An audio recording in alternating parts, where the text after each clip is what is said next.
Hey guys, and welcome to New by Design. As of today, October 1st, 2014, Destiny released a new update for the game itself, which is going to affect how loot drops and what changes. The basic changes are going to be that any blue drops or rare engrams will turn into rare or better, and any purples or legendaries will turn into legendary or better.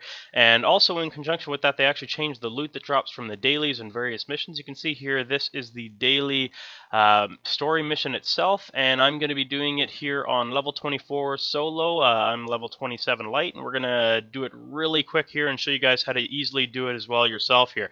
So what we're going to do is we're just going to fast forward through the load area here. I'm not going to cut it out so that you guys know that I'm not cheating here or making it seem like it is putting it on a lower level or something like that as a cheat for this. So you're going to see that it is continuous right through. Just this first section here until we get to the actual mission itself is sped up.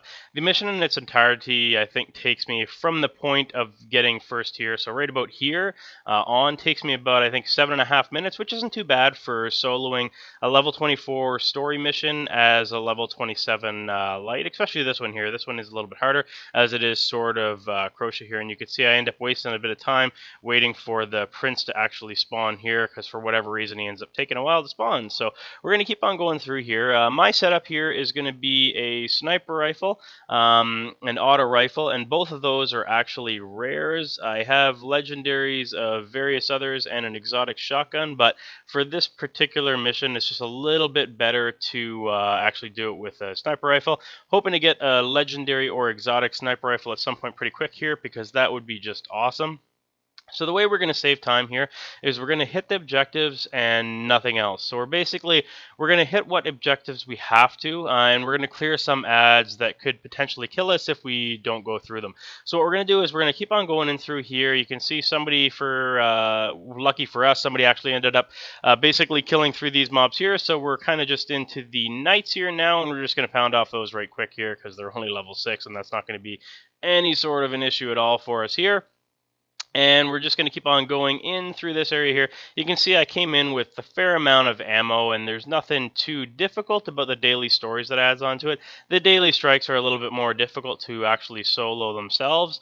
Well, I shouldn't say a little bit more difficult. They're a whole lot more difficult to solo themselves. It is possible, but it depends on your luck on the draw on which one that it actually queues you in. And sorry, not the daily, the weekly. So you can see that all the mobs here are level 24 indeed. So we are doing this story mission solo on level 24, and we're going to kill through a little bit of mobs here. Like I said, we're not going to go too crazy with killing mobs. We're just going to kill mobs that if I were to run through this, they would probably kill me. So we're going to go right ahead and do that. This is where the sniper rifle is going to be handy. You can see here with 2 shots ended up picking off the guys there in the corner, so getting rid of some of those ultras for us, which is always nice to do as well. Like I said, there's nothing special about this sniper rifle. It actually is just a blue or rare, however you want to call it yourself, sniper rifle. So again, there's nothing too crazy special about it.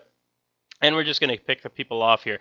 So it's not turning out to work out too well for us picking him off from a distance. He keeps on tucking away and recharging his shield. So what we're going to do is we're going to go ahead here. We're going to throw a grenade at him, and then we're just going to try to take them out if we can. Of course, probably should have reloaded before I went into there just because, well, it's never a good idea to go into a gunfight without no ammo. So we'll learn that one for next time, or we'll keep on going through here. Like I said, none of these mobs are too terribly challenging here for us. We're going to keep on going through, and now we're just going to rip on through this part here. You can see we're probably, I think we're about probably 3.5 minutes in of actual gameplay itself here, and now we're going to keep on going in through here. We're going to clear this area here. This is where the Sword of Crota is, or Crota. I don't know how to pronounce it. I'll leave that up to you guys. And you can see we're still at level 22 mobs here, and we're just going to kind of rip through them.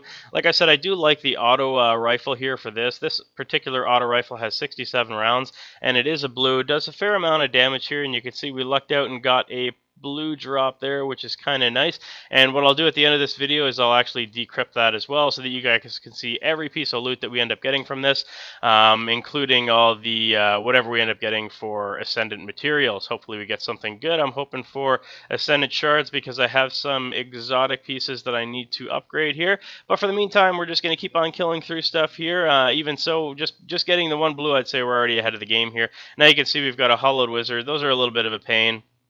And because you're going to be using that sword of crochet here for most of your kills, what I would say is just go ahead and feel free to empty out that rocket launcher or ammo if you have it.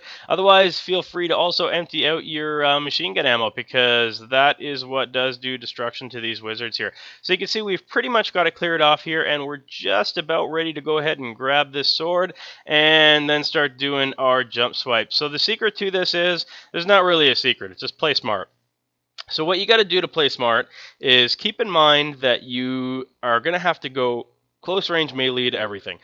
In order to do that, you want to go back and forth when there's mobs surrounding you, and that's just one swipe forward, one swipe backwards to end everything. And when you find yourself getting to low HP, duck around a corner, because these guys are pretty much all, except for the Thrall themselves, they're all pretty much ranged fighters.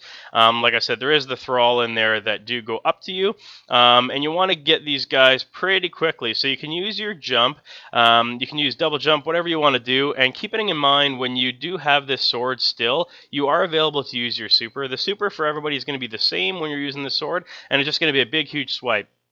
It's extraordinarily handy when you get to the princes, and in fact, when you kill a prince, I believe every single time, I've never seen it where it doesn't, but it fully charges your super. So if you use a super to kill the prince, you're going to get one right back anyway. So what I would recommend you guys do, unless you find yourself in a really bad situation, is go ahead and use that super to kill that prince there. And you can see that's what we just did. We just did the super. When he goes red, you have enough time to do at least one little swipe there on him, and you could see my super slowly charging here right now. I shouldn't say slowly charging, it's very rapidly charging. It's a continuous charge, so I am going to get my super filled just from that. I don't know why that is. I believe it's just because of holding the actual sword itself, because it's a relic, that it does recharge your super really quickly. So you can see we went ahead here and got him stunned there, and now we might as well use our super to finish him off if I can get myself lined up here, and we're going to try to see if we can get through this. And actually, it doesn't look like we're even going to need our super, so I might actually just go ahead and save it, even though, like I said, you will get it charged later on. What happens here at some point is you get a lot of mobs that spawn, and I might actually need it for that, so I'll just go ahead and save it, just because, like I said, I didn't need it really for that. And now we'll go ahead and try to pick off these Thrall before they go ahead and run up behind me and surprise me, which I hate. And the Thrall can do some pretty decent damage pretty quickly if you don't turn around and notice them right away. So again, big thing is to jump up these stairs and use your jump to your advantage. It's a lot harder for these mobs to hit you accurately when you are jumping through the air, so make sure you keep that in mind. And if you find yourself taking a couple of pot shots at you from these guys here, make sure you free yourself up from them, jump around, and try to make it work for yourself here. You can see we just took two in one fell swoop there, and now we've got the last prince. So I'm just going to go ahead and empty that super on him pretty much instantaneously, just because it's going to be easier that way. And though it was a little bit close, I'm not even going to call it a little bit close. It wasn't really that hard for us. You can see that now we just pounded right through that. We got ourselves 5 Vanguard tokens. We got ourselves an engram, and you're going to see up here in a second that we're also going to get another item right above my super, I believe, any second here right now. Of course, it's going to prove me wrong, and it's not actually going to get it. I believe it's an Ascendant, not an Ascendant shard, an Ascendant, whatever the other one is. I can't remember what it is. It's for your weapon itself, and that was what the add was to this. But like I said, the actual difference between it isn't very much. There's no difficulty change. It wasn't any harder for us to do, but the different thing is you're guaranteed to get some sort of engram. So you can see right there right now, that's what it is. Ascendant energy. It didn't pop up for us for whatever reason. I thought it did above the super bar, but you can see we did end up getting the Ascendant energy now. And now what I'm going to do is I'm just going to go right on ahead and well, I'll go and show you guys what I got here, just to try to turn it in and see what we can get for it, see if it ends up upgrading itself. That actually isn't from it, it's from a different mission, so you can see all we're getting is blues, but that's okay. If you guys enjoyed this video or found it useful at all, please click the like button. It helps me an awful lot when you do. Also, if you guys have a moment, if you can click that bright yellow subscribe button in the center here, that'll notify you every time I publish another video. Thanks for watching.